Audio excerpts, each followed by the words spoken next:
So in this video we now discuss about the carboxylic acid and aldehyde and ketones के lecture number 2 और इसमें हम देखेंगे some topics हैं।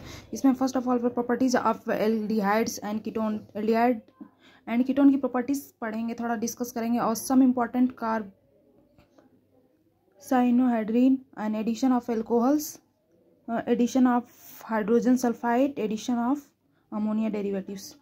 तो इसमें हम देखेंगे कि फर्स्ट टॉपिक है जैसे कि न्यूक्लियोफिलिक एडिशन रिएक्शन। ये न्यूक्लियोफिलिक एडिशन रिएक्शन में हम पढ़ेंगे जैसे कि न्यूक्लियोफाइल उस पर अटैक करेगा और देन ये बॉन्ड इधर शिफ्ट हो जाएगा। शिफ्ट होने के बाद से फिर उसके बाद से ये sp3 हाइब्रिडाइज हो जाएगा। पहले तो ये sp2 होता है प्लेनर, फिर उसके बाद से sp3 हाइब्रिडाइज होगा, फिर H+ आएगा, देन इसके बाद से ये न्यूक्लियोफाइल। तो ये टेट्राहेड्रल जैसे कुछ स्ट्रक्चर फॉर्म कर लेगा इसका इंटरमीडिएट एलोक्साइड।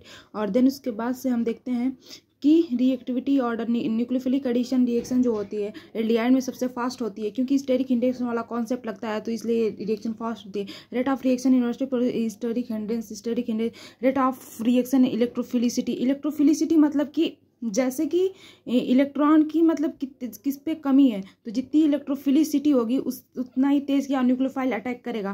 तो इसमें क्या फॉर्मल्डिहाइड में सबसे ज़्यादा होता है इसके अपेक्षा, क्योंकि इसमें आर ग्रुप बड़े बड़े एल्काइल ग्रुप लग जाते हैं तो इसलिए इसकी कम होती है। फिर उसके बाद से हम देखते हैं इसमें some important examples of nucleophilic addition reactions, जैसे कि साइनोहाइड्रीन HCN से हम रिएक्शन करवाते हैं तो इसमें HCN से रिएक्शन करवाते हैं तो ये HCN जो होता है वीक एसिड होता है, तो इसका इंटरमीडिएट साइनोहाइड्रीन बनता है, रिएजेंट जो होता है वीक होता है। और जैसे कि NaCN जो करवाते हैं ये वेरी फास्ट होता है तो इसका बहुत जल्दी कर लेगा, मतलब इसके कंपेयर में तो ये फास्ट होता है क्योंकि साल्ट फॉर्म में होता है, जल्दी से इजीली ब्रेक हो जाता है और ये मतलब ये हाई एसिडिटी रखता है। देन उसके बाद एडिशन ऑफ हाइड्रोजन सल्फाइड देते हैं तो NaHSO4 test, aldehydes, RCHO, methyls, ketones. इसमें जो होता है इसमें ये जो टेस्ट होता है sodium hydrogen sulphide NaHSO4 test जो होता है ये क्या बोलते हैं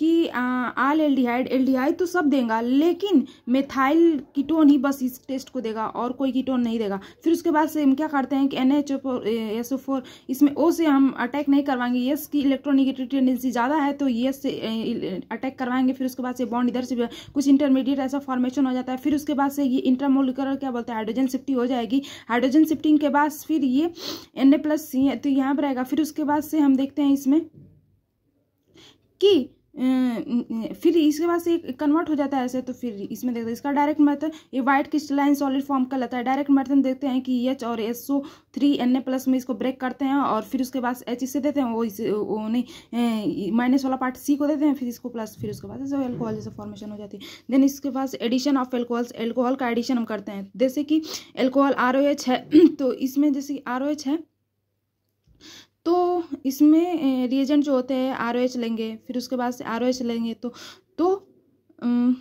एल्कोहल लेंगे। फिर उसके बाद से ये O जो होता है लोन पेरिस पर शिफ्ट करेगा। देन उसके बाद से ये फिर उसके बाद से OH- आता है, इस पर अटैक करता है तो ये बॉन्ड इधर शिफ्ट हो जाता है। बॉन्ड शिफ्ट होने के बाद से अनस्टेबिलिटी H+ ये निकाल देता है, H+ निकाल देता है।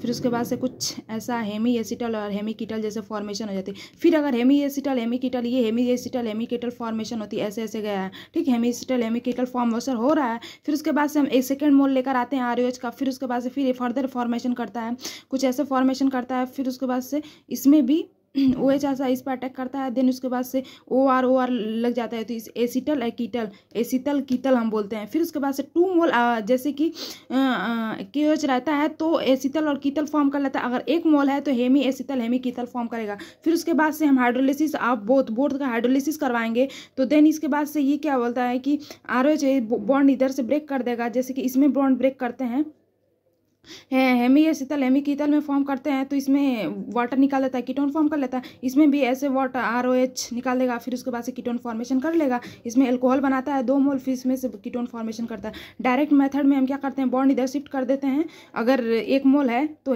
क्या बोलते हैं बॉन्ड इधर शिफ्ट कर देते हैं। फिर उसके बाद से इससे क्या OR लग जाता है, और जैसे H प्लस OR में ब्रेक करते हैं, OR में तो OR इससे लग जाता है और H प्लस इससे लग जाता है। तो ये डायरेक्ट मेथड है। और इसमें हम क्या करते हैं, इसका डायरेक्ट मेथड क्या है कि इसमें से जैसे कि एसीटल जैसे 2 मोल है OH, तो देन उसके बाद से हम वाटर निकाल देते हैं, तो एसीटल और कीटल फॉर्म कर लेता है। अगर साइक्लिक है, साइक्लिक में जैसे कि एक ही में OH लगे हैं तो उसको भी हम वाटर निकाल देंगे और साइक्लिक एसीटल और साइक्लिक कीटल फॉर्म कर लेता है। देखते हैं अमोनिया के कुछ डेरिवेटिव्स हैं। अमोनिया डेरिवेटिव से NH2Z है, तो Z जैसे कि कुछ भी N से रिलेटेड कोई भी ग्रुप है, तो फिर उसके बाद से N का होता है, इस पर अटैक करता है, देन बॉन्ड इधर शिफ्ट होता है। फिर उसके बाद इंट्रामोलर OH निकाल देंगे, वाटर निकाल देंगे, C कुछ हाइड्रोजन जैसे फॉर्म कर लेता है। फिर उसके बाद से डायरेक्ट मेथड में हम देखते हैं कि इधर से जो अमोनिया डेरिवेटिव है वहाँ से हम H2 निकालेंगे, यहाँ से O निकालेंगे, फिर ऐसा कुछ फॉर्मेशन हो जाएगा। फिर उसके बाद से हम इसके सम कुछ डेरिवेटिव जैसे कि NH2 लगाने, CH3CNH2, फिर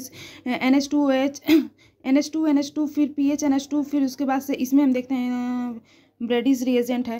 फिर उसके बाद से इसमें अगर देखते हैं तो एमीन फॉर्मेशन करता है, यहाँ से H2 निकालते हैं, फिर उसके बाद से एमीन फॉर्म करता है, यहाँ से O लेते हैं, ये वाटर निकाल देते हैं, फिर एमीन फॉर्म करता है, इसमें CH3NH2 के साइड से हम निकालेंगे। फिर उसके बाद से इमीन स्विच बेस और सिप बेस NH2OH से इसमें हम निकालेंगे, तो यहाँ से H2 निकाल देंगे, ऑक्सामाइन फॉर्म कर लेगा, ऑक्साइम, और फिर उसके बाद से इसमें भी निकालेंगे, हाइड्रोजन फॉर्म कर लेगा, इसमें फिनाइल हाइड्रोजन। फिर उसके बाद से इसमें हम देखेंगे तो इसमें जो ये डीलोकलाइज है, नहीं लोकलाइज है और डीलोकलाइज है, तो इसमें चला जाएगा, रेजोनेंस करेगा इसका, तो यहाँ से हम निकालेंगे। फिर उसके बाद से फॉर्मेशन ब्रेडिस रिएजेंट में, तो इसमें भी ऐसे ये red orange white PPT formation करता है। इसका कुछ डायरेक्ट आप समरी देख सकते हैं। समरी में क्या है कि इसमें जैसे कि यदि कीटोन है और एल्डिहाइड है तो उस पर हम CN का रिएक्शन करवाएंगे, तो H प्लस CN, तो H और CN को इसको माइनस इसको प्लस, और फिर उसके बाद से ऐसे बॉन्ड इधर शिफ्ट करवा कर हम दे देते हैं। और इसमें भी ऐसे कुछ करते हैं, ROH 2ROH है तो